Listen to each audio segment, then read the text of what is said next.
Hey everybody, this is Sportimus here, and for this review, it's going to be the new Star Trek movie for 2009, Target Special Edition, that includes the Starship Enterprise model inside this package. So without further ado, let's check it out. Inside, you've got the insert here, Star Trek, plus a little advertisement on the game, along with NVIDIA's little advertisement blurb as well. Rather nice looking. And how to transfer to a Mac for you Mac users out there, and transfer to PC for PC users out there, so on and so forth. And you also get this kit here that includes the saucer, the engineering hull, and the nacelles, along with the dorsal connector that basically connects the saucer to the engineering hull and all of that stuff. Very nicely done. It reminds me of the plastic packaging that you would find in Japanese toys, if you're a collector of those things. And last but not least, it comes with the instructions on how to assemble the darn thing.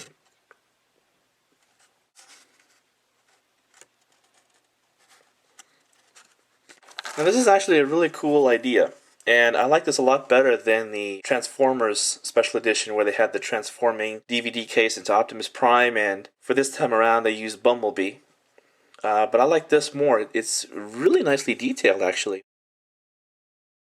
And in case you're wondering where the DVDs are, they're inside the saucer section. This little area here that serves as the impulse engines, you just push that in, and the thing will split, revealing the two discs that are inside the saucer. One is the movie and special bonus features, and the other one is the digital copy and all that. Now the other components are nicely packaged. You simply take off the top part, and you've got all your pieces here. You've got one of your nacelle pylons there, along with the other nacelle pylon. You've got your center dorsal fin, which again is very nicely detailed. They painted the windows and all that, which is a nice job. You'd be surprised how cheap some of the toys are where they don't do that. Here's the warp engine. Yes, it's blue in the front. A lot of Star Trek fans didn't like that too much, but what you gonna do? I personally don't mind it at all. I like it. You got the other one, of course. The Enterprise has two of them. She's a lot sportier and a lot faster looking than the original Enterprise. But this is the new original Enterprise. Not a refit or anything like that. Here is the engineering hull. Nicely done deflector dish. Very nice. I love that color. It looks like it's lit. And no, this does not light up. This is how it is. It's really nice. This is the main hangar bay right there. And last but not least, you've got your stand, which will fold together to form the base for the ship. Very nice Star Trek logo right there. And let's see if there's another one on the other. Yep, there's the other one on the other side. I am very, very into this. So let's put her together and see what she's like. One thing to note is you cannot make a mistake on these things. The pieces are actually color-coded as well. There's a green dot right there, and there is a green dot right there. So you know which side it goes to, so you can't get these two confused. This one has a red dash with a red dash. So it not only are the instructions very clear and simple and easy to follow, but you've also got the extra steps there to help you in case there's some confusion on which side goes which. And here she is in all her glory, assembled and ready to go. And I gotta tell you, I'm pretty impressed. And it's a unique way of storing your discs, and it's a nice display for any Star Trek fan. Of course, it does not light up. There probably could be more detail in a more realistic model, but as it is, it's really not that bad. It's fairly nice, and the stand is very good, very stable. Your discs are securely in the saucer section. Um, Very, very nicely done. N.C.C. 1701, U.S.S. Enterprise. They did the phaser banks there. There's the bridge dome and the sensor dome on top that's painted. They did some accent colors there. They painted the impulse engines, as you saw, the red ones back there in the back of the saucer section. They painted the windows black, but they do stand out, which is nice. They even painted the bottom a little bit. The deflector dish is painted blue.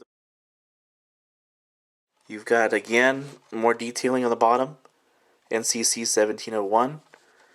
The stand is removable, so if you want to play around with it, you're able to do so. The engines are blue, as you see. Something that a lot of fans really don't care for too much, but what can you do? I personally like it. And there's a back view of it. Very nicely detailed. Her engines are closer together than her original design from the 60s. I kind of like them farther apart, but it's cool. Even the pylons are painted. And here is a size comparison with a regular DVD packaging.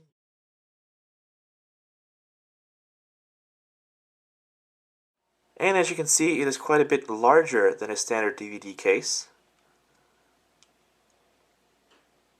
As for the movie, I highly recommend it. I think it's a great way for a person who has a curiosity for Star Trek but has never gotten into it, because you've had a bunch of movies already along with several TV series and all of that. It can be overwhelming and off-putting even for a person who is mildly curious to even want to get into it.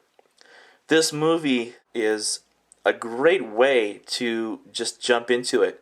It's basically an origin story of how Captain Kirk became Captain Kirk and how the crew of the Enterprise basically came together. So that's a great way to start into Star Trek for anyone who is curious or wants to, see the movie and enjoy it without wondering who these people are or what's happened before or anything like that. This is just almost essentially like a reset button.